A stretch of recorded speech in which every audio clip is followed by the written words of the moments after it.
ਇਹ ਮੋਦੀ ਸਰਕਾਰ ਨੂੰ ਦੱਸਣਾ ਚਾਹੁੰਦੇ ਹਾਂ ਕਿ ਤੁਹਾਡੀ ਜਿਹੜੀ ਫਾਸ਼ੀਵਾਦੀ ਮੁਹਿੰਮ ਹੈ ਉਹਨੂੰ ਪੰਜਾਬੀ ਰੋਕਣ ਲਈ ਤਿਆਰ ਹੈ। ਲੱਖਾਂ ਦੀ ਗਿਣਤੀ ਦੇ ਵਿੱਚ ਕਿਸਾਨ ਹੈ ਜਿਹੜੇ ਉਹ ਦਿੱਲੀ ਗਏ ਹੋਏ ਆ। ਬੜਾ ਸਪਸ਼ਟੀਕਰਨ ਤਾਂ ਦਿੰਦਾ ਸੀ ਕਿ ਉਹਨੇ ਦਿੱਲੀ 'ਚ ਇਹ ਕਾਨੂੰਨ ਨੋਟੀਫਾਈ ਕਰਤੇ ਆ। ਜੇ ਉਹ ਨੋਟੀਫਾਈ ਕਰਤੇ ਆ, ਉਹਨਾਂ ਨੂੰ ਮੰਨ ਲਿਆ, ਤਾਂ ਫਿਰ ਉਹ ਕਿਸਾਨਾਂ ਦੇ ਹੱਕ ਜੀ ਕਿੱਦਾਂ ਹੋ ਸਕਦਾ? ਇਹ ਸਾਰਾ ਹੀ ਲਾਣਾ ਹੈ ਜਿਹੜਾ ਹਿੰਦੁਸਤਾਨ ਦਾ ਪੋਲੀਟੀਸ਼ੀਅਨ ਦਾ, ਇਹ ਰਲਿਆ ਹੋਇਆ ਤੇ ਲੋਕ ਜਿਹੜੇ ਆ ਇੱਕ ਪਾਸੇ ਖੜ ਗਏ ਆ। ਇਹ ਸ਼ੁਭ ਸ਼ਗਨ ਹੈ ਕਿ ਲੋਕ ਇਹਨਾਂ ਦੀ ਸਿਆਸਤ ਨੂੰ ਸਮਝ ਰਹੇ ਆ। ਜਿੱਦਣ ਇਹ ਜਨਤਾ ਉੱਠ ਖੜੀ ਤੇ ਤੋਂ ਸਾਹਮਣੇ ਹੋਣੀ, ਇਹ ਹਨੇਰੀ ਜਦੋਂ ਆਉਣੀ ਆ ਤੇ ਤੋਂ ਸਾਹਮਣੇ ਹੋਣੀ, ਤੇ ਇਸ ਕਰਕੇ ਤੂੰ ਮੰਨ ਜਿਵੇਂ ਤਾਂ ਚੰਗੀ ਗੱਲ ਆ, ਨਾ ਮੰਨੇਗਾ ਤਾਂ ਬੁਰਾ ਹਾਲ ਕਰਾਵੇਂਗਾ।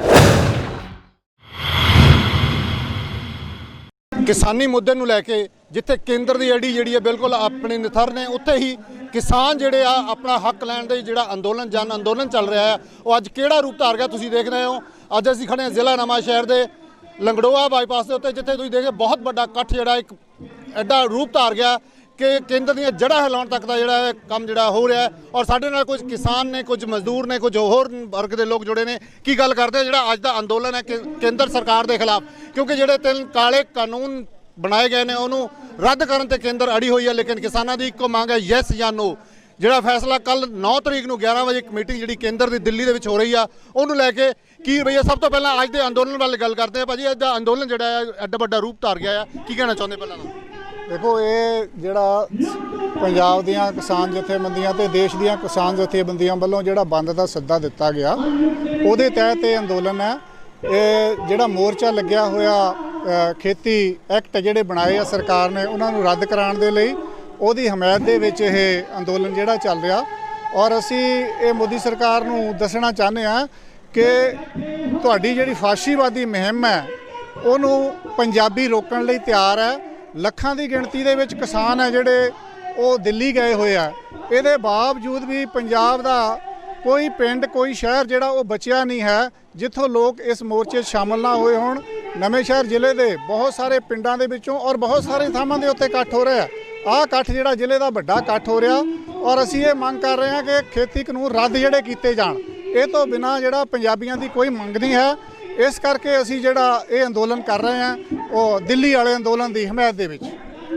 ਜਿਹੜਾ ਕੱਲ੍ਹ ਨੂੰ 9 ਤਰੀਕ ਨੂੰ ਇੱਕ ਮੀਟਿੰਗ ਜਿਹੜੀ ਸੱਦੀ ਗਈ ਹੈ, ਜਿਹਦੇ ਵਿੱਚ ਤੋਮਰ ਸਾਹਿਬ ਜਾਂ ਹੋਰ ਬੈਠਣਗੇ ਆਗੂ, ਔਰ ਕਿਸਾਨ ਜਿਹੜੇ ਪੂਰੇ ਜਿਨ੍ਹਾਂ ਵੱਲੋਂ ਇੱਕੋ ਹੀ ਪੇਪਰ ਦੇ ਉੱਤੇ ਲਿਖਿਆ ਗਿਆ ਯੈਸ ਨਾ ਨੋ। ਕੀ ਲੱਗਦਾ ਕਿ ਕੱਲ੍ਹ ਦਾ ਜਿਹੜਾ 9 ਤਰੀਕ ਨੂੰ ਫੈਸਲਾ ਆਏਗਾ, ਕੀ ਲੱਗਦਾ ਕਿਸਾਨੀ ਪੱਖ ਹੋਏਗਾ ਜਾਂ ਕੇਂਦਰ ਝੁਕੇਗੀ ਜਾਂ ਕੇਂਦਰ ਦੀ ਅੜੀ ਕਾਇਮ ਰਹੇਗੀ? ਮੈਂ ਇਸ ਤੁਹਾਡੇ ਸਾਰੇ ਸਵਾਲ ਤੋਂ ਪਹਿਲਾਂ ਇੱਕ ਗੱਲ ਮੈਂ ਕਿਉਂਕਿ ਵਕਾਲਤ ਦੇ ਕਿੱਤੇ ਨਾਲ ਜੁੜਿਆ ਬੰਦਾ ਹਾਂ, ਦਲਜੀਤ ਸਿੰਘ ਐਡਵੋਕੇਟ, ਤੇ ਮੇਰਾ ਜਿਹੜਾ ਹੈ ਮੈਂ ਪੰਜਾਬ ਦੀ ਡੈਮੋਕ੍ਰੈਟਿਕ ਲਾਇਰਸ ਐਸੋਸੀਏਸ਼ਨ ਦਾ ਕਨਵੀਨਰ ਵੀ ਹਾਂ। ਤੇ ਕੁਝ ਜਿਹੜੀਆਂ ਕਾਨੂੰਨੀ ਪੱਖ ਹੈ ਇਹਦੇ, ਉਹ ਗੱਲ ਜ਼ਰੂਰ ਕਰਨੀ ਚਾਹਾਂਗਾ ਕਿ UNO ਦੇ ਵਿੱਚ ਜਨਰਲ ਅਸੈਂਬਲੀ ਨੇ 17 ਦਸੰਬਰ 2018 ਨੂੰ ਇੱਕ ਜਿਹੜਾ ਆ ਉਹ ਡੈਕਲੇਰੇਸ਼ਨ ਅਡਾਪਟ ਕੀਤੀ ਹੈ, ਜਿਹੜਾ ਹੈ UN Declaration on Rights of Peasants and Workers Working in Other People Working in Rural Areas। ਉਹ ਸਾਰੇ ਦੇਸ਼ਾਂ ਤੇ ਦਸਤਖਤ ਕੀਤੇ, ਉੱਤੇ ਭਾਰਤ ਦੇ ਵੀ ਦਸਤਖਤ ਹੈ, ਇਨੀ ਵੀ ਦਸਤਖਤ ਕੀਤੇ ਆ।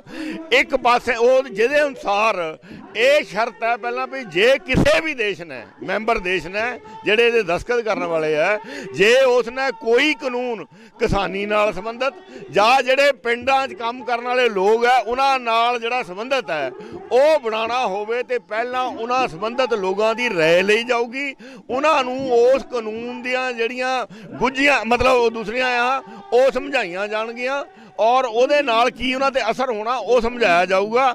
ਇਹ ਸਾਰੇ ਜਿਹੜੀ ਹੈਗੀ ਆ ਬਾਰੇ, ਔਰ ਉਹਦੇ 'ਚ ਇਹ ਵੀ ਹੈ ਜੇ ਕਿਸੇ ਜਿਹੜੀਆਂ ਸ਼ਰਤਾਂ ਆ ਉਹਦੀਆਂ ਕਿ ਜਿਹੜੇ ਕਾਰਪੋਰੇਟਰ ਹੈ ਉਹਨਾਂ ਤੋਂ ਲੋਕਾਂ ਦਾ ਬਚਾਅ ਕਿਵੇਂ ਕੀਤਾ ਜਾਵੇ, ਇਹ ਉਹਦੇ 'ਚ ਜਿਹੜਾ ਹੈਗਾ ਸਰਕਾਰ ਨੇ ਮੌਕੇ ਦੀ ਨੇ ਸੋਚਣਾ ਆ। ਬਹੁਤ ਹੀ ਦੁੱਖ ਦੀ ਗੱਲ ਹੈ ਕਿ ਇੱਕ ਪਾਸੇ ਤਾਂ ਉਹਨਾਂ 'ਤੇ ਦਸਤਖਤ ਕਰਨ ਵਾਲਾ ਇਹ ਦੇਸ਼ ਹੈ, ਔਰ ਇਹਦੇ ਮੋਦੀ ਦੀ ਸਰਕਾਰ ਦੇ ਨੁਮਾਇੰਦੇ, ਕਿਉਂਕਿ ਉਹ 2018 'ਚ ਹੋਇਆ, ਇਹਨਾਂ ਦੇ ਨੁਮਾਇੰਦਿਆਂ ਨੇ ਉੱਤੇ ਦਸਤਖਤ ਕੀਤੇ ਆ। ਇਹ ਨਹੀਂ ਹੈ ਕਿ ਉਹ ਕਾਂਗਰਸ ਵੇਲੇ ਦਾ ਹੋਇਆ ਵੀ ਮਾੜਾ ਮੋਟਾ ਇਹਦੇ 'ਚੋਂ ਬਾਹਰ ਨਿਕਲ ਜਾਣ। ਔਰ ਕਿੰਨਾ ਪਖੰਡ ਹੈ ਇਹਨਾਂ ਦਾ। ਦੂਜੇ ਪਾਸੇ ਲੋਕਡਾਊਨ ਦੇ ਸਮੇਂ 'ਚ ਜਦੋਂ ਲੋਕਾਂ ਨੂੰ ਅੰਦਰ ਤਾੜਿਆ ਆ ਔਰ ਲੋਕ ਜਿਹੜੇ ਹੈ ਉਹ ਬਾਹਰ ਨਿਕਲ ਨਹੀਂ ਦੇ ਰਹੇ, ਔਰ ਇਹਨਾਂ ਨੇ 4 ਜੂਨ ਨੂੰ ਜਿਹੜਾ ਹੈ 5 ਜੂਨ 2020 ਨੂੰ ਇਹ ਆਰਡੀਨੈਂਸ ਜਾਰੀ ਕਰਤੇ। ਉਹਦੀ ਕਿਆ ਜਿਹੜੀ ਲੋੜ ਪਈ ਸੀ, ਐਮਰਜੈਂਸੀ ਕਿਆ ਸੀ, ਕਿਉਂਕਿ ਆਰਡੀਨੈਂਸ ਦਾ ਰਸਤਾ ਜੇ ਭਾਰਤ ਦੇ ਸੰਵਿਧਾਨ 'ਚ ਹੈ ਉਹ ਸਿਰਫ ਇਸ ਕਰਕੇ ਹੈ ਕਿ ਜੇ ਕਿਸੇ ਸਰਕਾਰ ਨੂੰ ਇਹ ਲੋੜ ਪੈ ਜਾਏ ਕੋਈ ਫੌਰੀ ਕਾਨੂੰਨ ਬਣਾਉਣ ਦੀ ਔਰ ਪਾਰਲੀਮੈਂਟ ਸੈਸ਼ਨ 'ਚ ਨਾ ਹੋਵੇ ਤੇ ਉਹ ਆਰਡੀਨੈਂਸ ਲਿਆ ਸਕਦੀ ਹੈ, ਤੇ ਆਉਣ ਵਾਲੇ ਸੈਸ਼ਨ 'ਚ ਜਿਹੜਾ 6 ਮਹੀਨਿਆਂ ਦੇ ਅੰਦਰ ਅੰਦਰ ਹੋਣਾ ਹੁੰਦਾ ਉਹ ਜਿਹੜੀ ਹੈ ਸਰਕਾਰ ਉਹਨੂੰ ਜਿਹੜਾ ਕਾਨੂੰਨ ਦਾ ਰੂਪ ਦਵਾ ਸਕਦੀ ਹੈ। ਇੱਥੇ ਕਿਹੜੀ ਐਮਰਜੈਂਸੀ ਸੀ? ਅਜੇ ਤੱਕ ਸਾਨੂੰ ਜਿਹੜੇ ਭਾਰਤ ਦੇ ਬੁੱਧੀਜੀਵੀ ਹੈ ਉਹਨਾਂ ਨੂੰ ਇਹ ਗੱਲ ਸਮਝ ਹੀ ਨਹੀਂ ਆ ਰਹੀ ਵੀ ਇਸ ਦੀ ਇੱਕੋ ਇੱਕ ਗੱਲ ਹੈ ਕਿ ਇਹਨਾਂ ਨੇ ਦੇਖਿਆ ਵੀ ਲੋਕ ਅੰਦਰ ਤਾੜਿਓ ਆ, ਸਾਡੇ ਕੋਲ ਇੱਕ ਬਹੁਤ ਵੱਡਾ ਬਹਾਨਾ ਆ, ਲੋਕਾਂ ਨੂੰ ਦਵਾਇਆ ਜਾ ਸਕਦਾ ਕੋਵਿਡ ਦੇ ਨਾਂ ਤੇ, ਕੋਵਿਡ ਦਾ ਜਿਹੜਾ ਹੈਗਾ ਉਹਦੇ ਨਾਂ ਤੇ ਦਵਾਇਆ ਜਾ ਸਕਦਾ, ਤੇ ਅੰਦਰ ਤਾੜ ਕੇ ਐਸੇ ਕਾਨੂੰਨ ਬਣਾ ਦਿਓ ਜਿਹਦਾ ਇਹ ਖੁਦ ਵਿਰੋਧ ਕਰ ਰਹੇ ਸੀ। 2012 'ਚ ਕਾਂਗਰਸ ਨੇ ਇਹ ਜਿਹਾ ਕਾਨੂੰਨ ਲਿਆਂਦੇ ਸੀ ਮਨਮੋਹਨ ਸਿੰਘ ਦੀ ਸਰਕਾਰ ਨੇ, ਤੇ ਉਹ ਪਾਰਲੀਮੈਂਟ ਦੇ ਵਿੱਚ ਪ੍ਰੋਸੀਡਿੰਗਸ ਹੈਗੀਆਂ ਜਿੱਥੇ ਸੁਸ਼ਮਾ ਸਵਰਾਜ ਕਹਿ ਰਹੀ ਆ ਵੀ ਇਹ ਕਾਨੂੰਨ ਤਬਾਹ ਕਰ ਦੇਣਗੇ ਲੋਕਾਂ ਨੂੰ। ਆੜਤੀਏ ਤਾਂ ATM ਹੈ, ਕਹਿੰਦੀ ਤੁਸੀਂ ਤਾਂ ATM ਹੁਣ ਲਿਆਂਦੇ ਆ, ਲੋਕਾਂ ਦੇ ATM ਹੈ। ਔਰ ਜਿਹੜਾ ਵਿੱਤ ਮੰਤਰੀ ਸੀਗਾ ਇਹ ਬਾਅਦ 'ਚ ਬਣਿਆ ਇਹਦੀ ਸਰਕਾਰ 'ਚ ਮੋਦੀ ਦੀ 'ਚ ਔਰ 14 'ਚ ਜੇਟਲੀ, ਉਹ ਕਹਿ ਰਿਹਾ ਵੀ ਤੁਹਾਨੂੰ ਮਾਰਕੀਟ ਇਕੋਨਮੀ ਦਾ ਨਹੀਂ ਪਤਾ, ਮੁਲਕ ਦੇ ਵਿੱਚ ਜਿਹੜੀ ਸਾਰੀ ਆਰਥਿਕਤਾ ਆ ਉਹ ਵੱਡੇ ਪੱਧਰ ਦੀ ਨਹੀਂ ਹੈ, ਛੋਟੇ ਛੋਟੇ ਲੋਕ ਕਾਰੋਬਾਰੀ ਲੋਕ ਹੈ। ਸੋ ਉਹ ਸਾਰਾ ਕੁਝ ਜਿਹੜਾ ਆ ਧੱਕੇ ਨਾਲ ਕੀਤਾ ਗਿਆ। ਔਰ ਜਿੱਦਾਂ ਪਾਰਲੀਮੈਂਟ 'ਚ ਪਾਸ ਹੋਇਆ ਦੋਹਾਂ ਸਦਨਾਂ 'ਚ, ਉਹ ਆਪਣੇ ਆਪ 'ਚ ਇੱਕ ਐਗਜ਼ਾਮਪਲ ਹੈ ਕਿ ਭਾਰਤ ਦੇ ਜਿਹੜੇ ਸੰਵਿਧਾਨ ਦੇ ਵਿੱਚ ਜਿਸ ਤਰ੍ਹਾਂ ਕੰਮ ਕਰਨ ਦਾ ਢੰਗ ਹੈ ਉਹ ਸਰਾਸਰ ਜਿਹੜਾ ਉਹਦੀਆਂ ਧੱਜੀਆਂ ਉਡਾਈਆਂ ਗਈਆਂ। ਵੌਇਸ ਵੋਟ ਨਾਲ ਦੋਨੋਂ ਨੂੰ ਪਾਸ ਕਰਤਾ ਗਿਆ। ਰਾਜ ਸਭਾ 'ਚ ਇਹਨਾਂ ਕੋਲ ਮੈਜੋਰਿਟੀ ਵੀ ਨਹੀਂ ਸੀ ਔਰ ਉਹਨਾਂ ਨੇ ਡਿਵੀਜ਼ਨ ਮੰਗੀ, ਔਰ ਜੇ ਕੋਈ ਮੈਂਬਰ ਡਿਵੀਜ਼ਨ ਮੰਗਦਾ ਤੇ ਰਾਜ ਸਭਾ ਦਾ ਔਰ ਇਹਦਾ ਕਾਨੂੰਨ ਹੈ ਲੋਕ ਸਭਾ ਦਾ ਵੀ ਕਿ ਉੱਥੇ ਜੇ ਕੋਈ ਮੈਂਬਰ ਡਿਵੀਜ਼ਨ ਮੰਗਦਾ ਤੇ ਹਰ ਪਹਿਲੂ ਤੇ ਇੱਕ ਪੁਆਇੰਟ ਤੇ ਡਿਵੀਜ਼ਨ ਹੋਣੀ ਹੈ। ਨਹੀਂ, ਪਰ ਹੁਣ ਜਿਹੜੀ ਘੜੀ ਆ ਹੁਣ ਤੇ ਸਿਰਫ ਇਹ ਆ ਕਿ ਹੁਣ ਚਰਚਾ ਨਹੀਂ ਹੋਏਗੀ, ਸਿਰਫ ਯੈਸ ਨੋ ਵਾਲੀ ਗੱਲ ਹੈ। ਉਹ ਤੇ ਦੱਸੋ ਕੀ ਕੱਲ ਦਾ ਕੀ ਡਿਸੀਜਨ ਹੋਏਗਾ? ਉਹ ਵੀ ਮੈਂ ਦੱਸ ਦਿੰਦਾ। ਉਹ ਇਸ ਕਰਕੇ ਹੈ ਸਾਰਾ ਕੁਝ ਕਿ ਇਹ BJP ਵੀ ਇਹੀ ਕਹਿ ਰਹੀ ਹੈ ਕਿ ਜੀ ਉਹ ਪੁਰਾਣੀਆਂ ਗੱਲਾਂ ਛੱਡੋ। ਜਦ ਅਸੀਂ ਇਹ ਸਵਾਲ ਉਠਾਣੇ ਆ ਉਹ ਕਹਿੰਦੇ ਹੁਣ ਦੀ ਗੱਲ ਕਰ ਲਓ, ਤੇ ਉਹ ਹੁਣ ਦੀ ਗੱਲ ਇਹ ਹੈ ਕਿ ਜਦੋਂ ਲੋਕ ਹੁਣ ਇਹ ਭਾਂਬ ਗਏ ਆ ਕਿ ਇਹ ਜਿਹੜਾ ਇਹਨਾਂ ਲਈ ਕਿੰਨਾ ਖਤਰਨਾਕ ਹੈ ਸਾਰਾ ਕੁਝ, ਔਰ ਇਸ ਕਰਕੇ ਲੋਕ ਹੁਣ ਇਸ ਗੱਲ ਤੇ ਆ ਕਿਉਂਕਿ ਇਹਨਾਂ ਨੇ ਬੇਵਿਸ਼ਵਾਸੀ ਇੰਨੀ ਪੈਦਾ ਕਰ ਲਈ ਹੈ ਇਹਨਾਂ ਦੀ ਇਹ ਯਕੀਨ ਤੇ ਕਿ ਅਸੀਂ ਜੀ ਥੋੜੀ ਬਹੁਤ ਅਮੈਂਡਮੈਂਟ ਕਰ ਰਹੇ ਹਾਂ, ਕਰ ਦਿੰਦੇ ਆ ਜਿੰਨੀ ਕਿ ਤੁਹਾਡੀ ਲੋੜ ਹੈ ਉਹ ਕਰ ਦਿੰਦੇ ਆ। ਲੋਕ ਇਸ ਗੱਲ ਤੇ ਅੜ ਗਏ ਆ ਵੀ ਇਹਨਾਂ ਬੇਈਮਾਨੀਆਂ ਦਾ, ਕਿਉਂਕਿ ਬੇਈਮਾਨੀ ਕਰਨ ਲੱਗੇ ਉਹ ਕੋਈ ਇਹਨਾਂ ਦਾ ਹੱਦ ਬੰਨਾ ਨਹੀਂ, ਝੂਠ ਬੋਲਣ ਦਾ ਕੋਈ ਹੱਦ ਬੰਨਾ ਨਹੀਂ। ਬਾਬਰੀ ਮਸਜਿਦ ਢਾਹ ਕੇ ਲੋਕਾਂ ਨੇ ਦੇਖ ਲਿਆ ਕਿਆ ਹੋਇਆ। ਇਹਨਾਂ ਨੇ ਸਾਰੀਆਂ ਸੰਸਥਾਵਾਂ ਆਪਣੇ ਕੰਟਰੋਲ 'ਚ ਕਰ ਲਈਆਂ ਆ, ਇੱਥੋਂ ਤੱਕ ਕਿ ਸੁਪਰੀਮ ਕੋਰਟ ਵੀ ਇਹਨਾਂ ਦੇ ਕੰਟਰੋਲ 'ਚ ਆ ਗਈ ਹੈ। ਤਾਂ ਉਸ ਕਰਕੇ ਸਾਰਾ ਦੁਖਦਾਈ ਪਹਿਲੂ ਇਹ ਸਾਡੇ ਲਈ ਜਿਹੜੇ ਇਸ ਕਿੱਤੇ ਨਾਲ ਸੰਬੰਧਿਤ ਹੈ ਬਹੁਤ ਮੁਸ਼ਕਲ ਹੈ ਗੱਲਾਂ ਚੱਲਣੀਆਂ। ਪਰ ਕੱਲ ਕਿਆ ਹੋਣਾ, ਜਿੱਥੋਂ ਤੱਕ ਕਿਸਾਨੀ ਦਾ ਮਸਲਾ ਹੈ ਬਿਲਕੁਲ ਜਾਇਜ਼ ਹੈ। ਸਰਕਾਰ ਅਜੇ ਵੀ ਇਹਨੂੰ ਕੋਸ਼ਿਸ਼ ਕਰੂਗੀ ਜੋ ਮੈਂ ਸਮਝਦਾ ਇਹਨੂੰ ਲਟਕਾਉਣ ਦੀ, ਉਹ ਜਿਹੜਾ ਹੈਗਾ ਇਸ ਨੂੰ ਉਲਝਾਉਣ ਦੀ, ਕਿਉਂਕਿ ਕਾਰਪੋਰੇਟਰ ਹਿੰਦੁਸਤਾਨ ਦਾ, ਭਾਰਤ ਦਾ ਤੇ ਦੁਨੀਆ ਦਾ ਜਿਹੜਾ ਹੈਗਾ ਮਲਟੀਨੈਸ਼ਨਲਸ ਜਿਹੜੀਆਂ ਉਹ ਇਹ ਉਹਨਾਂ ਦੇ ਏਜੰਟ ਹੈ, ਉਹਨਾਂ ਦਾ ਬਹੁਤ ਦਬਾਅ ਹੈ ਇਹਨਾਂ ਤੇ। ਔਰ WTO ਦਾ ਜਿਹਦੇ ਵਿੱਚ ਇਹ ਕਹਿ ਚੁੱਕੇ ਆ ਕਿ ਇਹਨੂੰ ਜਿਹੜਾ ਹੈਗਾ ਇਹਨੂੰ ਅਸੀਂ ਘਟਾਵਾਂਗੇ, ਸਰਕਾਰੀ ਖਰੀਦ ਬੰਦ ਕਰਾਂਗੇ। ਇਹਨਾਂ ਦੀ ਤਾਂ ਜਿਹੜਾ ਸ਼ਾਂਤਾ ਕੁਮਾਰ ਕਮੇਟੀ ਦੀਆਂ ਰਿਪੋਰਟਾਂ ਆ ਕਿ ਇਹ ਸਾਰਾ ਜਿਹੜਾ ਬੰਦ ਕਰਨਾ ਚਾਹੀਦਾ, ਸਰਕਾਰੀ ਖਰੀਦ FCI ਤੋੜ ਦੇਣੀ ਚਾਹੀਦੀ ਹੈ। ਤਾਂ ਉਹਦੇ ਨਜ਼ਰ 'ਚ ਇਹਦੇ ਲਈ ਇਹਨੂੰ ਵੀ ਲਟਕਾਉਣ ਦੀ ਕੋਸ਼ਿਸ਼ ਕਰੂਗਾ। ਔਰ ਮੋਦੀ ਦਾ ਟਰੈਕ ਰਿਕਾਰਡ ਹੈ। ਪਰ ਤੋਮਰ ਸਾਹਿਬ ਦਾ ਸਵੇਰੇ ਬਿਆਨ ਆ ਗਿਆ ਕਿ ਇਹ ਰੱਦ ਨਹੀਂ ਹੋਣਗੇ ਜੇ ਕਿਸਾਨ ਆਪਣੇ ਅੰਦੋਲਨ ਤੇ ਸਰਕਾਰ ਪੂਰਾ ਡਟ ਕੇ ਮੁਕਾਬਲਾ ਕਰੇਗੀ, ਉਹਨਾਂ ਦਾ ਜਵਾਬ ਦੇਵੇਗੀ। ਕੀ ਲੱਗਦਾ ਹੁਣ ਸੰਘਰਸ਼ ਬਹੁਤ ਜ਼ਿਆਦਾ ਤੇਜ਼ ਹੋ ਜਾਏਗਾ? ਕਿਸਾਨਾਂ ਨੇ ਪਹਿਲਾਂ ਹੀ ਸਪਸ਼ਟ ਕਰ ਦਿੱਤਾ ਯੈਸ ਜਾਂ ਨੋ। ਜੇ ਨੋ ਕਰੂਗਾ ਤਾਂ ਸੰਘਰਸ਼ ਇਹ ਵਧੂਗਾ ਔਰ ਇਹ ਵੱਧ ਰਿਹਾ। ਤੁਸੀਂ ਦੇਖ ਲਓ ਸਾਰੀ ਕਿਸਾਨ ਲੀਡਰਸ਼ਿਪ ਦਿੱਲੀ 'ਚ ਬੈਠੀ ਹੈ। ਇਹਦੇ ਬਾਵਜੂਦ ਵੀ ਮੋਰਚਾ ਜਿਸ ਤਰ੍ਹਾਂ ਦਾ 25 ਸਤੰਬਰ ਨੂੰ ਲੱਗਿਆ ਸੀ ਉਸੇ ਤਰ੍ਹਾਂ ਦਾ ਮੋਰਚਾ ਜਿੱਥੇ ਕਾਇਮ ਹੈ। ਔਰ ਪਹਿਲਾਂ ਇਹਦੇ 'ਚ ਦੁਆਬੇ 'ਚ ਔਰਤਾਂ ਨਹੀਂ ਸੀ ਸ਼ਾਮਲ, ਅੱਜ ਇਹ ਔਰਤਾਂ ਵੀ ਸ਼ਾਮਲ ਹੋ ਗਈਆਂ, ਕੱਲ੍ਹ ਨੂੰ ਬੱਚੇ ਵੀ ਸ਼ਾਮਲ ਹੋ ਜਾਣਗੇ। ਅਸੀਂ ਇਸ ਮੁਹਿੰਮ ਨੂੰ ਮੋੜਾ ਦੇਵਾਂਗੇ। ਪੰਜਾਬ ਦਾ ਕਿਸਾਨ ਮੋੜਾ ਦੇਵੇਗਾ, ਦੇਸ਼ ਦਾ ਕਿਸਾਨ ਉਹਦੇ ਨਾਲ ਜਿਹੜਾ ਜੁੜ ਚੁੱਕਾ ਹੈ ਔਰ ਇਹ ਬਹੁਤ ਵੱਡੀ ਲਹਿਰ ਹੈ। ਉਹ ਉਹਨਾਂ ਦੇ ਦਮਗਜੇ ਆ, ਅੰਦਰੋਂ ਉਹ ਪੂਰੀ ਤਰ੍ਹਾਂ ਹਿੱਲੇ ਆ। ਜਿਹੜੇ ਕਹਿੰਦੇ ਸੀ ਅਸੀਂ ਗੱਲ ਨਹੀਂ ਕਰਨੀ, 2 ਮਹੀਨੇ ਸੰਘਰਸ਼ ਚੱਲਿਆ, ਕਿਸੇ ਨੇ ਗੱਲ ਨਹੀਂ ਕੀਤੀ। ਪਹਿਲਾਂ ਸੈਕਟਰੀ ਲੈਵਲ ਦੀ ਗੱਲ ਹੋਈ, ਫਿਰ ਤੋਮਰ ਹੋਣੀ ਜਿਹੜੇ ਕਾਨੂੰਨ ਸਮਝਾਦੇ ਰਹੇ, ਫਿਰ ਜਿਹੜੇ ਆ ਰਾਜਨਾਥ ਹੋਣੀ ਜਿਹੜੇ ਉਹ ਵਿੱਚ ਆ ਗਏ, ਅਮਿਤ ਸ਼ਾਹ ਹੋਣੀ ਵਿੱਚ ਆ ਗਏ, PM ਮੋਦੀ ਦੇ ਘਰ ਮੀਟਿੰਗ ਹੋ ਰਹੀ। ਅਸੀਂ ਇਹਨਾਂ ਦੀ ਕਰਨੋਲੋਜੀ ਨੂੰ ਵੀ ਸਮਝਦੇ ਹਾਂ ਜਿਹੜੀ ਇਹ ਲੋਕਾਂ ਨੂੰ ਸਮਝਾਉਂਦੇ ਆ। ਇਸ ਕਰਕੇ ਇਹ ਇਹਨਾਂ ਨੂੰ ਹਰ ਹਾਲਤ 'ਚ ਵਾਪਸ ਲੈਣੇ ਪੈਣਗੇ, ਥੋਕਾ ਚੱਟਣਾ ਪਊਗਾ। ਪੰਜਾਬੀ ਇਸ ਲੜਾਈ, ਪੰਜਾਬੀ ਅਮੈਂਡਮੈਂਟ ਲਈ ਲੜਾਈ ਨਹੀਂ ਲੜ ਰਹੇ, ਨਾ ਸਾਰਾ ਦੇਸ਼ ਅਮੈਂਡਮੈਂਟ ਲਈ ਲੜਾਈ ਲੜ ਰਿਹਾ, ਇਹਨੂੰ ਰੱਦ ਕਰਾਉਣ ਦੀ ਲੜਾਈ ਲੜ ਰਿਹਾ। ਰੱਦ ਕਰਾਉਣ ਤੱਕ ਜਿਹੜਾ ਸੰਘਰਸ਼ ਆ ਉਹ ਜਾਰੀ ਰਹੂਗਾ। ਅਸੀਂ ਦਿੱਲੀ ਨੂੰ ਕਹਿ ਚੁੱਕੇ ਹਾਂ, ਦਿੱਲੀ ਦੇ ਕਿਸਾਨਾਂ ਨੂੰ, ਜਿਹੜੀਆਂ ਜਥੇਬੰਦੀਆਂ ਵਾਪਸ ਨਹੀਂ ਆਣਾ। ਜਿੰਨੇ ਬੰਦੇ ਚਾਹੀਦੇ ਆ ਬੰਦੇ ਭੇਜਾਂਗੇ, ਪੈਸੇ ਚਾਹੀਦੇ ਆ ਪੈਸੇ ਭੇਜਾਂਗੇ। ਲਗਾਤਾਰ ਸੰਘਰਸ਼ ਜਿਹੜਾ ਉਹ ਜਾਰੀ ਰੱਖਣਾ ਔਰ ਇਹ ਇਤਿਹਾਸਿਕ ਮੌਕਾ ਹੋਊਗਾ ਕਿ ਇਸ ਵਾਰੀ ਜਿਹੜਾ ਬੀਜੇਪੀ ਨੂੰ ਝੁਕਣਾ ਪਊਗਾ। ਜਿਹੜਾ ਉਹਨੇ ਬਦਮਾਸ਼ੀ ਕਰਦੇ ਰਹੇ ਅੱਜ ਤੱਕ ਕਿ ਕਦੀ ਜੰਮੂ ਕਸ਼ਮੀਰ ਤੋੜਤਾ, ਕਦੀ ਰਾਮ ਮੰਦਿਰ ਦੇ ਸਵਾਲ ਤੇ ਮਸਲਾ ਖੜਾ ਕਰਤਾ, ਕਦੀ 3 ਤਲਾਕ ਦਾ ਮਸਲਾ ਲੈ ਕੇ ਆ ਗਏ, ਕਦੀ ਜਿਹੜਾ ਬਾਬਰੀ ਮਸਜਿਦ ਦੇ ਸਵਾਲ ਦੇ ਉੱਤੇ ਜਿਹੜਾ ਸਾਰਾ ਕੁਝ ਕੀਤਾ।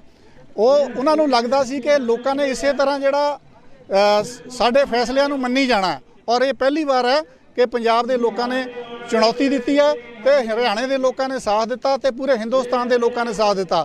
ਅੱਜ ਤੁਸੀਂ ਦੇਖ ਲਓ ਅੱਜ ਦੇ ਬੰਦ 'ਚ ਆਪ ਮਹਾਰੇ ਲੋਕਾਂ ਨੇ ਬੰਦ ਕੀਤਾ। ਸਵੇਰ ਦੇ ਅਸੀਂ 8 ਵਜੇ ਦੇ ਇੱਥੇ ਖੜੇ ਹਾਂ, ਕੋਈ ਟ੍ਰੈਫਿਕ ਨਹੀਂ ਹੈ, ਬਿਰਲੀ ਆ ਗੱਡੀ ਜਿਹੜੀ ਉਹ ਜਾ ਰਹੀ ਹੈ, ਲੋਕਾਂ ਦੀ ਸਹਿਮਤੀ ਨਾਲ ਬੰਦ ਹੈ। ਨਵੇਂ ਸ਼ਹਿਰ 'ਚੋਂ ਲੜਕੀਆਂ ਸਵੇਰੇ ਇੱਥੇ ਧਰਨੇ ਤੇ 10 ਵਜੇ ਆ ਕੇ ਖੜ ਗਈਆਂ। ਮੈਂ ਕਿਹਾ ਤੁਸੀਂ ਪੁੱਤ ਕਿਹੜੀ ਆਰਗੇਨਾਈਜੇਸ਼ਨ ਵੱਲੋਂ ਆਏ ਆ? ਉਹ ਕਹਿੰਦੇ ਅਸੀਂ ਕਿਸੇ ਵੱਲੋਂ ਨਹੀਂ ਆਏ, ਅਸੀਂ ਤਾਂ ਆਪਣੇ ਮਾਟੋ ਲੈ ਕੇ ਕਿਸਾਨਾਂ ਦੇ ਹੱਕ 'ਚ ਆਏ ਆ। ਇਸ ਲੈਵਲ ਦੀ ਹਮਾਇਤ ਹੈ ਜਿਹੜੀ ਇਸ ਘੋਲ ਨੂੰ ਇਸ ਕਰਕੇ ਮਿਲ ਰਹੀ ਆ ਕਿਉਂਕਿ ਅਸੀਂ ਸਮਝਦੇ ਹਾਂ ਕਿ ਜੇ ਖੇਤੀਬਾੜੀ ਤਬਾਹ ਹੋ ਜਾਂਦੀ ਹੈ ਤਾਂ ਪੂਰਾ ਪੰਜਾਬ ਤਬਾਹ ਹੋ ਜਾਊਗਾ, ਪੂਰਾ ਵਪਾਰ ਜਿਹੜਾ ਪੰਜਾਬ ਦਾ ਤਬਾਹ ਹੋ ਜਾਊਗਾ। ਬਹੁਤ ਵੱਡੇ ਪੱਧਰ ਤੇ ਬੇਰੁਜ਼ਗਾਰੀ ਜਿਹੜੀ ਪਹਿਲੇ ਫੈਲੀ ਹੋਈ ਹੈ ਉਹ ਹੋਰ ਫੈਲ ਜਾਊਗੀ। ਸਾਡੇ ਦੇਸ਼ ਦੇ 31 ਲੱਖ ਨੌਜਵਾਨ ਜਿਹੜੇ ਆ ਹਾਇਰ ਐਜੂਕੇਸ਼ਨ ਲਈ ਬਾਹਰ ਗਏ ਹੋਏ ਆ। ਇਹ ਬੇਰੁਜ਼ਗਾਰੀ ਦੀ ਵਜ੍ਹਾ ਕਰਕੇ ਹੈ ਕਿ ਅਸੀਂ ਆਪਣੇ ਬੱਚਿਆਂ ਨੂੰ ਕੈਨੇਡਾ ਅਮਰੀਕਾ ਨੂੰ ਬਨਵਾਸ ਦੇ ਰਹੇ ਹਾਂ ਤੇ ਜੇ ਐਗਰੀਕਲਚਰ ਜਿਹੜੀ ਹੈ ਖਤਮ ਹੋ ਗਈ ਤਾਂ ਇਹ ਬਹੁਤ ਵੱਡਾ ਨੁਕਸਾਨ ਹੋਊਗਾ। 80 ਕਰੋੜ ਲੋਕ ਹੈ ਜਿਹੜੇ ਦੇਸ਼ ਦੇ ਉਹ ਐਗਰੀਕਲਚਰ ਤੇ ਡਿਪੈਂਡ ਕਰਦੇ ਆ। 80 ਕਰੋੜ ਛੋਟੇ ਨਹੀਂ ਹੈ, ਬਹੁਤ ਵੱਡੀ ਗਿਣਤੀ 60% ਜਿਹੜੇ ਆ। ਸੋ ਇਸ ਕਰਕੇ ਇਹ ਹਿੰਦੁਸਤਾਨ ਲੈਵਲ ਦਾ ਜਿਹੜਾ ਇਹ ਸੰਘਰਸ਼ ਬਣੂਗਾ ਔਰ ਬਣ ਰਿਹਾ ਹੈ, ਬਣ ਚੁੱਕਾ ਹੈ ਔਰ ਪੂਰੇ ਦੁਨੀਆ ਭਰ ਦਾ ਸੰਘਰਸ਼ ਬਣ ਚੁੱਕਾ ਹੈ। ਕੈਨੇਡਾ ਦੇ ਜਿਹੜੇ ਪ੍ਰਧਾਨ ਮੰਤਰੀ ਹੈ ਉਹਨਾਂ ਨੇ ਕਿਹਾ ਕਿ ਮੋਦੀ ਤੈਨੂੰ ਵੜਨ ਨਹੀਂ ਦਿਆਂਗੇ, ਤੇਰਾ ਬਾਈਕਾਟ ਕਰਾਂਗੇ ਜਦ ਤੱਕ ਤੂੰ ਇੱਥੇ ਇਹ ਕਾਨੂੰਨ ਵਾਪਸ ਨਹੀਂ ਲਿਆਂਦਾ। ਇੰਗਲੈਂਡ ਦੇ ਸੰਸਦ ਮੈਂਬਰ ਜਿਹੜੇ ਆ 35 ਸੰਸਦ ਮੈਂਬਰਾਂ ਨੇ ਮਤਾ ਪਾਸ ਕੀਤਾ। ਕੈਲੀਫੋਰਨੀਆ, ਵਿਨੀਪੈਗ, ਪਤਾ ਨਹੀਂ ਕਿੰਨੇ ਕੁ ਥਾਵਾਂ ਦੇ ਉੱਤੇ ਜਿਹੜੇ ਸਾਡੇ ਬੱਚੇ ਉੱਥੇ ਗਏ ਹੋਏ ਆ ਜਾਂ ਉੱਥੇ ਦੇ ਨਿਵਾਸੀ ਆ ਉਹਨਾਂ ਦੇ ਨਾਲ ਰਲ ਕੇ ਕਾਰ ਰੈਲੀਆਂ, ਮੋਟਰਸਾਈਕਲ ਰੈਲੀਆਂ, ਸੰਘਰਸ਼ ਆ ਜਿਹੜਾ ਉਹ ਲਗਾਤਾਰ ਕੀਤਾ ਜਾ ਰਿਹਾ। ਇਸ ਕਰਕੇ ਹੁਣ ਕੋਈ ਮੋਦੀ ਮੋਰੇ ਕੋਈ ਰਾਹ ਨਹੀਂ ਹੈ, ਇਹਨੂੰ ਵਾਪਸ ਜਿਹੜਾ ਮੁੜਨਾ ਪਊਗਾ ਔਰ ਅਸੀਂ ਇਹਦੇ ਲਈ ਵਿਜੇਤ ਹਾਂ ਕਿ ਅਸੀਂ ਇਹਨੂੰ ਵਾਪਸ ਮੋੜਨਾ। ਤੇ ਪੰਜਾਬ ਦੇ ਜਿਹੜੇ ਸਾਬਕਾ ਕੈਬਨਿਟ ਮੰਤਰੀ ਆ ਸੁਰਜੀਤ ਜਾਨੀ ਆ ਉਹ ਕਹਿ ਰਹੇ ਆ ਕਿ ਮੈਂ 9 ਤਰੀਕ ਨੂੰ ਪੰਜਾਬੀਆਂ ਲਈ ਇੱਕ ਖੁਸ਼ੀ ਦੀ ਖਬਰ ਦੇ ਰਿਹਾ। ਇੱਕ ਪਾਸੇ ਤੇ ਤੋਮਰ ਬਿਆਨ ਇਹ ਦੇ ਰਿਹਾ ਕਿ ਸੰਘਰਸ਼ ਜੇ ਅਸੀਂ ਉਹਨਾਂ ਦਾ ਡਟ ਕੇ ਮੁਕਾਬਲਾ ਕਰਾਂਗੇ ਕਿਸਾਨੀ ਅੰਦੋਲਨ ਦਾ, ਉਧਰੋਂ ਜਿਹੜਾ ਜਾਨੀ ਆ ਉਹ ਕਹਿ ਰਿਹਾ ਕਿ 9 ਤਰੀਕ ਨੂੰ ਪੰਜਾਬੀਆਂ ਲਈ ਖੁਸ਼ੀ ਦੀ ਖਬਰ ਹੋਏਗੀ। ਕੀ ਲੱਗਦਾ ਇਹ ਸਿਆਸੀ ਸਟੰਟ ਨੂੰ ਕੀ ਕਰ ਰਹੇ ਹੋ? ਦੇਖੋ ਜਾਨੀ ਪਹਿਲਾਂ ਵੀ ਇੱਥੇ ਸੀਗਾ, ਪਹਿਲਾਂ ਵੀ ਕਿਸਾਨ ਜਥੇਬੰਦੀਆਂ ਨਾਲ ਕੋਸ਼ਿਸ਼ ਕਰਦਾ ਰਿਹਾ ਮੀਟਿੰਗਾਂ ਕਰਨ ਦੀ, ਪਹਿਲਾਂ ਇਹ ਸਮਝਾਉਣ ਦਾ ਯਤਨ ਕਰਦਾ ਰਿਹਾ ਕਿ ਬਿੱਲ ਜਿਹੜੇ ਠੀਕ ਹੈ ਤੇ ਹੁਣ ਜਦੋਂ ਇੱਕ ਦਬਾਅ ਬਣਿਆ ਆ ਹੁਣ ਹਰੇਕ ਕੋਈ ਜਿਹੜਾ ਸਿਹਰਾ ਲੈਣ ਨੂੰ ਜਿਹੜਾ ਮੋਹਰੇ ਆ ਕੇਂਦਰ ਸਰਕਾਰ ਦੀ ਚੀਕ ਨਿਕਲੀ ਹੋਇਆ ਇਸ ਵੇਲੇ ਔਰ ਉਹ ਇੱਥੇ ਤੱਕ ਆ ਗਿਆ ਕਿ ਤੁਸੀਂ ਇਹ ਜਿਹੜਾ ਕਾਨੂੰਨ ਹੈ ਇਹਦਾ ਫੋਟਕ ਰਹਿਣ ਦਿਓ, ਤੱਤ ਬਿਸ਼ੱਕ ਕੱਢ ਲਓ, ਗਿਰੀ ਕੱਢ ਲਓ, ਤੁਸੀਂ ਇਹਨੂੰ ਰੱਦ ਨਾ ਕਰਾਓ। ਤੁਸੀਂ ਜਿਹੜੀਆਂ ਇਹਦੀਆਂ ਧਰਾਵਾਂ ਬਦਲਣੀਆਂ ਚਾਹੁੰਦੇ ਬਦਲਾ ਲਓ ਔਰ ਕਿਸਾਨ ਜਥੇਬੰਦੀਆਂ ਇਸ ਗੱਲ ਤੇ ਅੜੀਆਂ ਕਿ ਨਹੀਂ ਅਸੀਂ ਇਹਨੂੰ ਪੂਰੀ ਤਰ੍ਹਾਂ ਰੱਦ ਕਰਾਵਾਂਗੇ ਔਰ 9 ਨੂੰ ਨਾ ਰੱਦ ਕਰੂਗਾ 10-12 ਨੂੰ ਕਰ ਦਊਗਾ, ਇੱਕ ਦਿਨ ਰੱਦ ਤਾਂ ਕਰਨਾ ਹੀ ਪੈਣਾ। ਤੇ ਕਈ ਵਾਰ ਠੰਡ ਦਾ ਕਰੋਨਾ ਦਾ ਬਹਾਨਾ ਲਾ ਰਿਹਾ, ਠੰਡ ਦਾ ਬਹਾਨਾ ਲਾਇਆ ਵੀ ਆਪਣੇ ਬਜ਼ੁਰਗਾਂ ਨੂੰ ਜਾਂ ਮਹਿਲਾਵਾਂ ਨੂੰ ਘਰ ਭੇਜ ਦਿੱਤਾ ਜਾਵੇ। ਕੀ ਅੰਦੋਲਨ ਨੂੰ ਠੰਡਾ ਕਰਨ ਦੀ ਕੋਸ਼ਿਸ਼ ਕਰ ਰਹੇ ਆ? ਬਿਲਕੁਲ ਜੀ। ਦੇਖੋ ਕਰੋਨਾ ਦਾ ਕਿਸਾਨਾਂ ਨੇ ਰਗੜ ਦਿੱਤਾ ਸਾਰਾ ਹੀ। ਹੁਣ ਕਰੋਨਾ ਦਾ ਜਿਹੜਾ ਇਹ ਬਹੁਤ ਵੱਡਾ ਭਰਮ ਵੀ ਹੈ ਬਿਮਾਰੀ ਆ ਪਰ ਇਹਦਾ ਐਡਾ ਨਹੀਂ ਹੈ ਕਿ ਸਾਰੀ ਦੁਨੀਆ ਇਹਦੇ ਨਾਲ ਮਰ ਜਾਊਗੀ। ਕਰੋਨਾ ਦਾ ਤਾਂ ਪੂਰੀ ਦੁਨੀਆ ਦੀ ਸਰਮਾਏਦਾਰੀ ਨੇ ਜਿਹੜਾ ਇਹਦਾ ਫਾਇਦਾ ਚੁੱਕਿਆ। ਹੁਣ ਵੀ ਜਿਹੜਾ ਕਰੋਨਾ ਨੂੰ ਬਹੁਤ ਪ੍ਰਮੋਟ ਕਰ ਰਿਹਾ ਵੀ ਕਰੋਨਾ ਆ ਗਿਆ, ਇੱਥੇ ਆ ਗਿਆ, ਲੋਕਡਾਊਨ ਲਾ ਦਿਓ। ਵੈਕਸੀਨ ਆ ਰਹੀ ਹੈ, ਉਸ ਵੈਕਸੀਨ ਦੇ ਕਰੋੜਾਂ ਰੁਪਏ, ਅਰਬਾਂ ਰੁਪਏ ਜਿਹੜੇ ਕਮਾਣੇ ਆ ਲੋਕਾਂ ਨੂੰ, ਜ਼ਬਰਦਸਤੀ ਜਿਹੜੇ ਟੀਕੇ ਜਿਹੜੇ ਲਾਏ ਜਾਣੇ ਆ। ਇਸ ਕਰਕੇ ਕਰੋਨਾ ਦੇ ਨਾਂ ਹੇਠ ਇਹ ਸਾਰਾ ਕੁਝ ਕੀਤਾ ਜਾ ਰਿਹਾ। ਉਹ ਤਾਂ ਮੋਦੀ ਨੇ ਸਾਫ਼ ਹੀ ਕਹਿ ਰਿਹਾ ਸੀ ਵੀ ਕਰੋਨਾ ਨੂੰ ਇਸ ਮੌਕੇ ਨੂੰ ਜਿਹੜਾ ਉਹਦੇ 'ਚ ਮੌਕੇ 'ਚ ਬਦਲਣਾ ਹੈ ਕਰੋਨਾ ਦੇ ਇਸ ਸਮੇਂ ਨੂੰ ਔਰ ਉਹ ਮੌਕਾ ਮੁਸੀਬਤ ਨੂੰ ਮੌਕੇ 'ਚ ਬਦਲਣ ਦਾ ਉਹਨੇ ਦਿੱਤਾ ਔਰ ਉਹ ਮੌਕੇ 'ਚ ਕਾਰਪੋਰੇਟਸ ਲਈ ਬਦਲ ਰਿਹਾ। ਤੁਸੀਂ ਦੇਖਿਆ ਵੀ ਮੀਟਿੰਗ ਦੇ ਦੌਰਾਨ ਤੋਮਰ ਸਾਹਿਬ ਦੇ ਜ਼ਬਾਨ ਫਿਸਲ ਗਈ, ਉਹਦੇ 'ਚ ਨਿਕਲਿਆ ਕਹਿੰਦਾ ਮੈਂ ਕਾਨੂੰਨ ਤਾਂ ਰੱਦ ਕਰ ਦਿੰਦਾ ਪਰ ਅਡਾਨੀ ਬਾਨੀਆਂ ਨੂੰ ਕੀ ਕਹਾਂਗੇ, ਉਹਨਾਂ ਨੂੰ ਕੀ ਜਵਾਬ ਦੇਵਾਂਗੇ। ਜਿਹੜੀ ਗੱਲ ਅਸੀਂ 1991-92 ਤੋਂ ਕਹਿ ਰਹੇ ਹਾਂ ਕਿ ਇਹ ਸਰਕਾਰਾਂ ਕਾਰਪੋਰੇਟ ਦੀਆਂ ਸਰਕਾਰਾਂ ਹੈ, ਉਹ ਤੋਮਰ ਨੇ ਮੰਨ ਲਿਆ, ਆਪਣੇ ਮੂੰਹੋਂ ਮੰਨ ਲਿਆ। ਇਹ ਪਿਆਦੇ ਆ ਉਹਨਾਂ ਦੇ ਸਾਰੇ ਜਿੰਨੀਆਂ ਚਾਹੋ ਸਟੇਟ ਗਵਰਨਮੈਂਟ ਹੈ ਚਾਹੋ ਹੋਰ ਹੈ, ਇਹ ਸਾਰੇ ਕਾਰਪੋਰੇਟਸ ਘਰਾਣਿਆਂ ਦੇ ਪਿਆਦੇ ਆ ਔਰ ਉਹ ਤੈਅ ਕਰਦੇ ਕਿ ਕਰਨਾ ਕੀ ਹੈ। ਉਹਨਾਂ ਦੇ ਨੁਮਾਇੰਦੇ ਬੈਠੇ ਹੁੰਦੇ ਆ। ਤੁਸੀਂ ਦੇਖਿਆ ਬਾਰ-ਬਾਰ ਜਿਹੜੇ ਮੰਤਰੀ ਬਾਹਰ ਨੂੰ ਜਾ ਰਹੇ ਸੀ ਸਲਾਹ ਕਰਨ ਲਈ, ਉਹ ਇਕੱਲੇ ਮੋਦੀ ਨਾਲ ਸਲਾਹ ਕਰਨੀ ਸੀ ਜਾ ਰਹੇ, ਕਾਰਪੋਰੇਟਸ ਦਾ ਨੁਮਾਇੰਦਾ ਬਾਹਰ ਬੈਠਾ ਹੁੰਦਾ ਜਿਹੜਾ ਇਹ ਤੈਅ ਕਰਦਾ ਕਿ ਤੁਸੀਂ ਗੱਲਬਾਤ ਕਿੱਥੇ ਤੱਕ ਜਿਹੜੀ ਮੰਨਣੀ ਆ, ਉਹਨਾਂ ਨਾਲ ਸਲਾਹ ਕਰਨ ਜਾ ਰਹੇ ਸੀ। ਇਸ ਕਰਕੇ ਕਾਰਪੋਰੇਟਸ ਦੀ ਸਰਕਾਰ ਹੈ, ਲੋਕਾਂ ਨੂੰ ਇਸ ਗੱਲ ਦੀ ਸਮਝ ਲੱਗ ਗਈ ਆ। ਔਰ ਹੁਣ ਇਹ ਲੜਾਈ ਕੋਈ ਬਿੱਲਾਂ ਦੀ ਲੜਾਈ ਨਹੀਂ ਹੈ, ਇਹ ਕੋਈ ਕਾਨੂੰਨਾਂ ਦੀ ਲੜਾਈ ਨਹੀਂ ਰਹੀ, ਇਹ ਕਾਰਪੋਰੇਟਸ ਦੇ ਖਿਲਾਫ ਇੱਕ ਲੜਾਈ ਜਿਹੜੀ ਆ ਉਹ ਬਣ ਚੁੱਕੀ ਆ। ਔਰ ਇਸੇ ਕਰਕੇ ਮੌਲ ਰੋਕੇ ਆ, ਟੋਲ ਰੋਕੇ ਆ ਤੇ ਉਸ ਦਿਸ਼ਾ 'ਚ ਹੈ। ਔਰ ਇਹ ਲੜਾਈ ਇਸੇ ਕਰਕੇ ਕਹਿੰਦੇ ਆ ਕਿ ਇਹ ਇਤਿਹਾਸਕ ਲੜਾਈ ਆ ਕਿ ਅੱਜ ਹਿੰਦੁਸਤਾਨ ਦੇ ਆਵਾਮ ਨੂੰ ਇਹ ਸਮਝ ਲੱਗ ਗਿਆ ਕਿ ਸਰਮਾਏਦਾਰੀ ਹੈ ਜਿਹੜੀ, ਕਾਰਪੋਰੇਟ ਘਰਾਣੇ ਆ ਉਹੀ ਰਾਜ ਕਰਦੇ ਆ, ਉਹੀ ਨੀਤੀਆਂ ਬਣਾਉਂਦੇ ਆ, ਉਹੀ ਬਜਟ ਬਣਾਉਂਦੇ ਆ, ਉਹ ਸਾਰਾ ਕੁਝ ਉਹੀ ਤੈਅ ਕਰਦੇ ਆ ਤੇ ਉਹਦੇ ਖਿਲਾਫ ਜਿਹੜਾ ਲੜਾਈ ਲੜਨ ਦੀ ਜਿਹੜੀ ਜ਼ਰੂਰਤ ਹੈ। ਤੇ ਅੱਜ ਜਿਹੜਾ ਆ ਭਾਰਤ ਬੰਦ ਦਾ ਸੱਦਾ ਆ ਕਿੰਨਾ ਕੁ ਕਾਮਯਾਬ ਹੈ ਤੇ ਕੀ ਹੋਰ ਜਿਹੜਾ ਸਮਰਥਨ ਮਿਲਣ ਦੀ ਸੰਭਾਵਨਾ? ਦੇਖੋ, ਜਿੱਥੋਂ ਤੱਕ ਸਮਰਥਨ ਦਾ ਸਵਾਲ ਹੈ, ਪੂਰੇ ਭਾਰਤ ਦੇ ਲੋਕ ਹੈ ਜਿਹੜੇ ਸੜਕਾਂ ਦੇ ਉੱਤੇ ਨਿਕਲੇ ਹੋਏ ਆ। ਪੰਜਾਬ ਦੇ ਵਿੱਚ ਵੀ ਅਸੀਂ ਦੇਖਦੇ ਹਾਂ ਕਿ ਹਰ ਜਗ੍ਹਾ ਦੇ ਉੱਤੇ ਲੋਕ ਆਪ ਮੁਹਾਰੇ ਤੌਰ ਤੇ ਔਰਤਾਂ, ਬੱਚੇ, ਨੌਜਵਾਨ, ਬਜ਼ੁਰਗ, ਹਰ ਵਰਗ ਹੈ ਜਿਹੜਾ ਸੜਕਾਂ ਦੇ ਉੱਤੇ ਆ ਰਿਹਾ। ਸ਼ਹਿਰੀ ਵਰਗ ਵੀ ਹੈ ਜਿਹੜਾ ਕਿ ਸਿੱਧੇ ਤੌਰ ਤੇ ਖੇਤੀ ਨਾਲ ਨਹੀਂ ਜੁੜਿਆ ਹੋਇਆ, ਉਹਨੇ ਵੀ ਵਿਸ਼ਾਲ ਪੱਧਰ ਦੇ ਉੱਤੇ ਇਸ ਅੰਦੋਲਨ ਨੂੰ ਸਮਰਥਨ ਦਿੱਤਾ ਔਰ ਵੱਡੇ ਪੱਧਰ ਦੇ ਉੱਤੇ ਉਹ ਇੱਥੇ ਵੀ ਸ਼ਾਮਲ ਹੋ ਰਹੇ ਆ।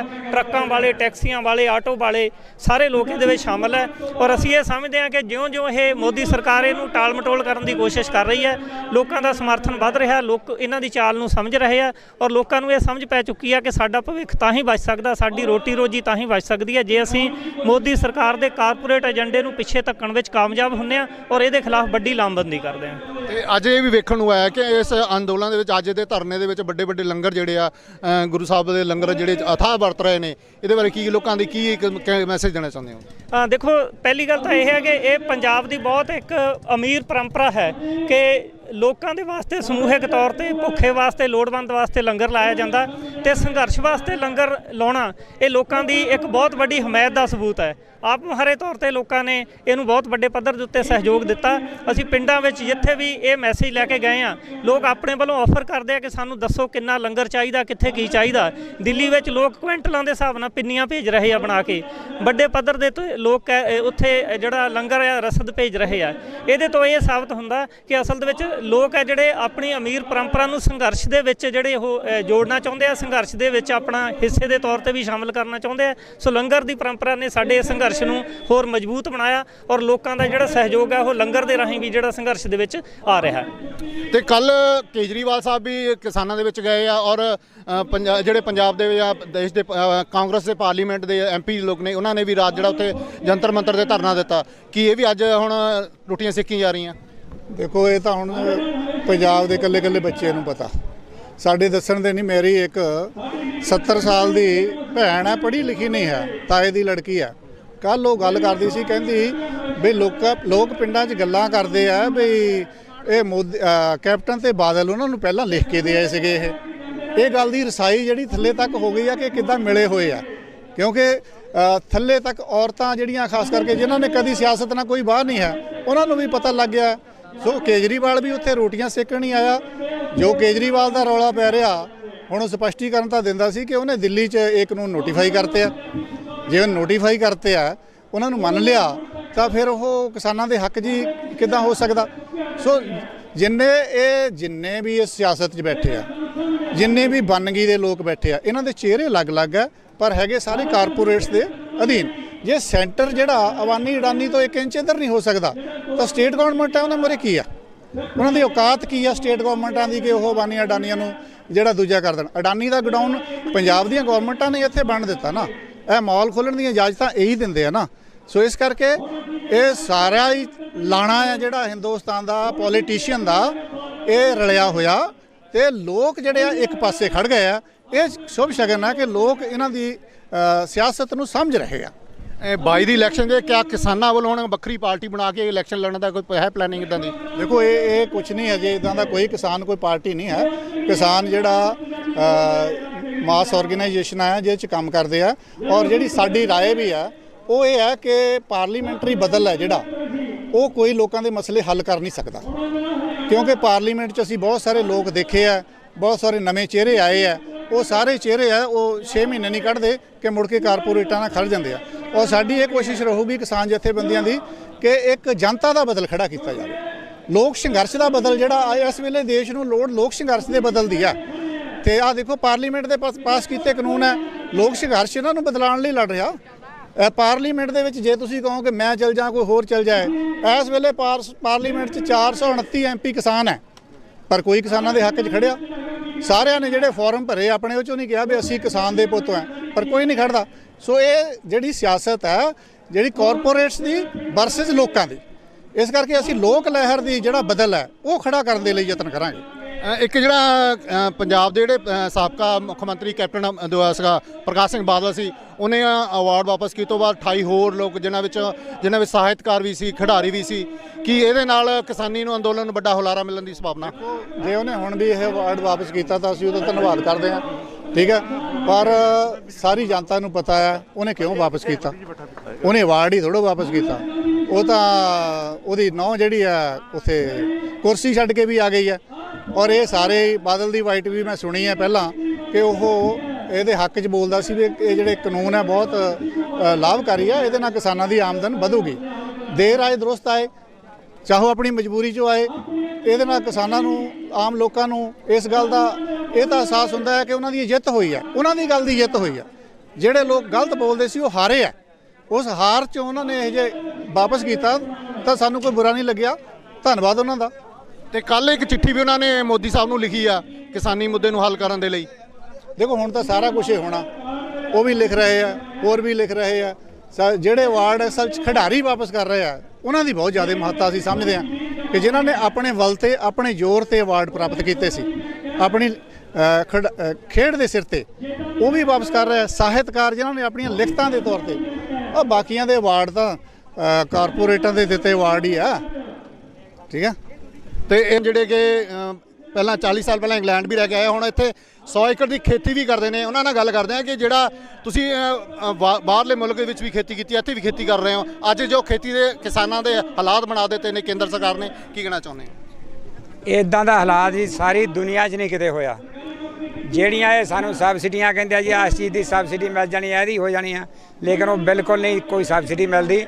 ਸਬਸਿਡੀ ਤਾਂ ਉਹ ਹੁੰਦੀ ਆ ਜਦੋਂ ਤੁਹਾਨੂੰ ਇੰਗਲੈਂਡ ਦੇ ਵਿੱਚ ਮੈਂ ਖੇਤੀ ਕਰਦਾ ਆਇਆ, ਉੱਥੇ ਜੇ ਪ੍ਰਾਈਸ ਆ, ਜੇ ਗੱਡੀਆਂ 'ਚ ਜਿਹੜਾ ਡੀਜ਼ਲ ਪੈਂਦਾ ਉਹਦੀ ਪ੍ਰਾਈਸ ਹੋ ਰਿਹਾ, ਤੇ ਜਿਹੜਾ ਜ਼ਿਮੀਂਦਾਰ ਨੂੰ ਆ ਉਹਨੂੰ ਸਿੱਧਾ ਤੇਲ ਜਾਂਦਾ, ਸਿੱਧਾ ਤੇਲ ਜਾ ਕੇ ਉਹਦੇ ਘਰ ਸਪਲਾਈ ਹੁੰਦਾ, ਔਰ ਉਹ ਅੱਧੀ ਪ੍ਰਾਈਸ ਤੋਂ ਵੀ ਘੱਟ ਉਹਨਾਂ ਨੂੰ ਮਿਲਦਾ।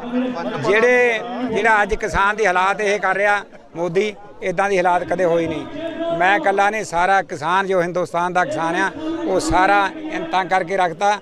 ਮੈਂ ਇਹਨਾਂ ਨੂੰ ਇਹੀ ਕਹਿਣਾ ਭਈ ਦੇਖੋ, ਇਹ ਪੰਜਾਬੀ ਆ, ਪੰਜਾਬੀ ਇਕੱਲੇ ਨਹੀਂ, ਸਾਰਾ ਹੁਣ ਦੇਸ਼ ਇਸ ਵੇਲੇ ਨਾਲ ਆ। ਜੇ ਤੂੰ ਇਹਨਾਂ ਨਾਲ ਧੱਕਾ ਕਰੇਗਾ, ਧੱਕਾ ਹੋਣ ਨਹੀਂ ਦੇਣਾ। ਕਿੰਨੇ ਗਿਆ ਤੁਸੀਂ, ਕਿੰਨੀ ਕੁ ਪੁਲਿਸ ਲੈ ਆਵੇਂਗਾ, ਕਿੰਨੇ ਕੁ ਤੂੰ ਫੋਰਸ ਲੈ ਆਵੇਂਗਾ?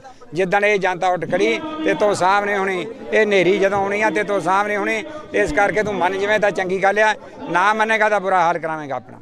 ਤੇ ਕੱਲ ਨੂੰ 9 ਤਰੀਕ ਨੂੰ ਇੱਕ ਫੈਸਲੇ ਦੀ ਘੜੀ ਆ, ਅੰਤਿਮ ਇਹਨੂੰ ਕਹਿੰਦੇ ਫੈਸਲਾ, ਆਰ ਜਾਂ ਪਾਰ, ਯੈਸ ਜਾਂ ਨੋ। ਕੀ ਲੱਗਦਾ ਹੈ ਵੀ ਯੈਸ ਆਉਣ ਦੀ ਸੰਭਾਵਨਾ ਜਾਂ ਨੋ ਦੀ ਆ?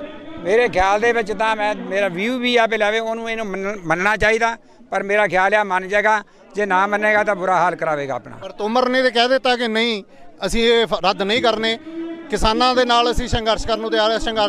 ਲੜਾਈ ਜਿਹੜੀ ਆ ਉਹਨਾਂ ਦੇ ਅੰਦੋਲਨ ਨੂੰ ਸੰਭਾਲਣ ਲਈ ਅਸੀਂ ਤਿਆਰ ਹਾਂ। ਬਿਲਕੁਲ ਸਰਕਾਰ ਜਿਹੜੀ ਤਤਪਰ ਤਿਆਰ ਹੈ। ਕੀ ਇਹਨੂੰ ਸੋਚ ਨੂੰ ਕੀ ਕਹਿੰਦੇ ਹੋ?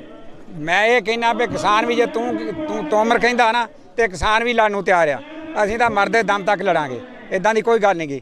ਅਸੀਂ ਸ਼ਹੀਦ ਪਰਿਵਾਰ 'ਚੋਂ ਔਰ ਸ਼ਹੀਦ ਇਲਾਕੇ 'ਚੋਂ, ਜਿਨ੍ਹਾਂ ਪੰਜਾਬ ਦੇ ਲੋਕਾਂ ਨੇ ਜਿੰਨੀਆਂ ਕੁਰਬਾਨੀਆਂ ਦਿੱਤੀਆਂ, ਹੋਰ ਕਿਸੇ ਨੇ ਨਹੀਂ ਅੱਜ ਤੱਕ ਦਿੱਤੀਆਂ। ਇਹ ਤਾਂ ਲੋਕ ਸੁੱਤੇ ਪਏ ਸੀ ਜਦੋਂ ਆਜ਼ਾਦੀ ਮਿਲੀ ਆ, ਜਦੋਂ ਇੱਥੋਂ ਗੋਰੇ ਲਿਆਂਦੇ ਆ, ਉਹ ਹੀ ਨਹੀਂ ਲੋਕਾਂ ਨੇ ਗੁਜਰਾਤ ਦੇ ਥਰੂ ਲਿਆਂਦੇ ਆ। ਸਾਡੇ ਪੰਜਾਬੀਆਂ ਨੇ ਤਾਂ ਉਹਨਾਂ ਦਾ ਨੱਕ ਭੰਨਿਆ, ਉਹਨਾਂ ਨੂੰ ਭਜਾਇਆ ਇੱਥੋਂ, ਇਹ ਕੁਰਬਾਨੀਆਂ ਦੇ ਕੇ ਭਜਾਇਆ। ਇਹਨਾਂ ਦੇ ਪੁੱਛੋ ਵੀ ਇਹਨਾਂ ਦੇ ਬਜ਼ੁਰਗਾਂ ਨੇ ਕਿਸੇ ਨੇ ਕੋਈ ਕੁਰਬਾਨੀ ਦਿੱਤੀ ਆ? ਕਿਸੇ ਨੇ ਨਹੀਂ। ਸੋ ਮੈਂ ਕਹਿੰਦਾ ਵੀ ਅਸੀਂ ਜੇ ਇਹ ਕਹਿੰਦੇ ਆ ਵੀ ਅਸੀਂ ਨਹੀਂ ਮੁੜਨਾ, ਅਸੀਂ ਇਹਨਾਂ ਨਾਲ ਹਰੇਕ ਤਰ੍ਹਾਂ ਦਾ ਮੁਕਾਬਲਾ ਕਰਨ ਨੂੰ ਤਿਆਰ ਹਾਂ। ਸੋ ਕਿਸਾਨਾਂ ਦਾ ਇੱਕੋ ਇੱਕ ਗੱਲ ਹੈ ਕਿ ਜੇ ਕੇਂਦਰ ਨੂੰ ਜਿਹੜੇ ਫੈਸਲੇ ਆ ਲੈ ਕੇ ਬਿਲਕੁਲ ਰੱਦ ਕਰ ਦੇਣੇ ਚਾਹੀਦੇ ਆ, ਕਿਉਂਕਿ ਕਿਸਾਨ ਜਿਹੜੇ ਆ ਬਿਲਕੁਲ ਆਪਣੇ ਦੋਏ ਤੇ ਸੰਘਰਸ਼ ਤੇ ਖੜੇ ਹੋਏ ਨੇ। ਆਰ ਜਾਂ ਪਾਰ ਦੀ ਲੜਾਈ ਆ, ਕੱਲ ਕੀ ਫੈਸਲਾ ਹੋਵੇਗਾ ਇਹ ਤਾਂ ਇਹ ਕੱਲ ਵਾਲਾ ਟਾਈਮ ਦੱਸੇਗਾ। ਗਲੋਬਲ ਚੈਨਲ ਲਈ ਨਵਾਂ ਸ਼ਹਿਰ ਪੰਜਾਬ ਤੋਂ ਨਰਿੰਦਰ ਰੱਤੂ। ਕਿਸਾਨ ਜਿਹੜੇ ਕਹਿੰਦੇ ਨੇ ਕਿ ਕੇਂਦਰ ਨੂੰ ਜਿਹੜੇ ਆ ਉਹ ਅੱਜ ਦੇ ਬਿੱਲ ਜਿਹੜੇ ਆ, ਕੱਲ ਦਾ ਫੈਸਲਾ ਉਹ ਕਿਸਾਨਾਂ ਦੇ ਹੱਕ ਵਿੱਚ ਦੇਣਾ ਚਾਹੀਦਾ, ਔਰ ਕਿਸਾਨਾਂ ਨੂੰ ਕਿਸਾਨਾਂ ਦੇ ਜਿਹੜੇ ਕਾਲੇ ਕਾਨੂੰਨ ਦੇ ਬਿੱਲ ਜਿਹੜੇ ਨੇ ਬਣਾਏ ਹੋਏ ਨੇ, ਕਾਨੂੰਨ ਬਣਾਏ ਹੋਏ ਉਹਨਾਂ ਨੂੰ ਰੱਦ ਕਰਨਾ ਚਾਹੀਦਾ ਹੈ, ਨਹੀਂ ਤਾਂ ਸੰਘਰਸ਼ ਹੋਰ ਵੀ ਤੇਜ਼ ਹੋਵੇਗਾ। ਗਲੋਬਲ ਪੰਜਾਬ ਟੀਵੀ ਲਈ ਨਵਾਂ ਸ਼ਹਿਰ ਤੋਂ ਨਰਿੰਦਰ ਰੱਤੂ। ਤੁਸੀਂ ਹੈਰਾਨ ਤੇ ਜ਼ਰੂਰ ਹੋ ਰਹੇ ਹੋ ਕਿ ਇੱਕ ਬੰਦਾ ਪੈਂਟ ਕਮੀਜ਼ ਪਾ ਕੇ ਟਰੈਕਟਰ ਚਲਾ ਰਿਹਾ ਹੈ, ਖੇਤੀ ਕਰ ਰਿਹਾ ਹੈ? ਜੀ ਹਾਂ, ਦੁਨੀਆ ਬੜੀ ਤੇਜ਼ ਰਫ਼ਤਾਰ ਨਾਲ ਬਦਲ ਰਹੀ ਹੈ, ਤਾਂ ਫਿਰ ਸਾਡੀ ਖੇਤੀ ਕਿਉਂ ਨਾ ਬਦਲੇ।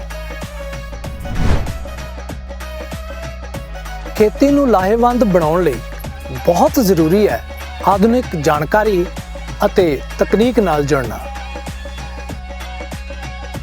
ਕੇਂਦਰ ਵੱਲੋਂ ਕਾਨੂੰਨ ਆਇਆ ਹੈ, ਇਹਦਾ ਬਹੁਤ ਵੱਡੇ ਪੱਧਰ ਤੇ ਵਿਰੋਧ ਹੋਇਆ। ਇੱਕ ਮਿੱਠੀ ਜ਼ਹਿਰ ਦਿੱਤੀ ਹੈ, ਅੱਜ ਆਪਾਂ ਨੂੰ ਇੱਕ ਦਿਖਾ ਰਹੇ ਨੇ। ਗਲੋਬਲ ਪੰਜਾਬ ਟੀਵੀ ਤੁਹਾਨੂੰ ਜੋੜੇਗਾ ਬਦਲਦੀ ਖੇਤੀ ਦੁਨੀਆ ਨਾਲ। ਤੁਸੀਂ ਇੰਜੀਨੀਅਰਿੰਗ ਦੀ ਡਿਗਰੀ ਕਰਕੇ ਫੇਰ ਖੇਤਾਂ 'ਚ ਆ ਗਏ। ਖੇਤੀ ਪ੍ਰੋਗਰਾਮਾਂ ਦੇ ਤਜਰਬੇਕਾਰ ਅਮਰਜੀਤ ਸਿੰਘ ਵੜੈਚ ਦਾ ਵਿਸ਼ੇਸ਼ ਸ਼ੋਅ ਫਾਰਮ ਹਾਊਸ ਹਰ ਐਤਵਾਰ 7:30 ਵਜੇ ET ਤੁਹਾਡੇ ਆਪਣੇ ਗਲੋਬਲ ਪੰਜਾਬ ਟੀਵੀ ਤੇ। ਹੁਣ ਤੁਸੀਂ ਦੇਖ ਸਕਦੇ ਹੋ ਗਲੋਬਲ ਪੰਜਾਬ ਟੀਵੀ ਨੂੰ ਡਾਊਨਲੋਡ ਕਰੋ ਸਾਡੀ ਐਪ ਐਂਡਰੋਇਡ ਜਾਂ iOS ਤੇ ਫ੍ਰੀ ਵਿੱਚ, roku ਅਤੇ Amazon Fire TV ਤੇ ਜਾਂ Apple TV ਤੇ। ਨਾਲ ਹੀ ਦੇਖ ਸਕਦੇ ਹੋ ਲਾਈਵ ਸਟ੍ਰੀਮਿੰਗ www.globalpunjabtv.com ਤੇ।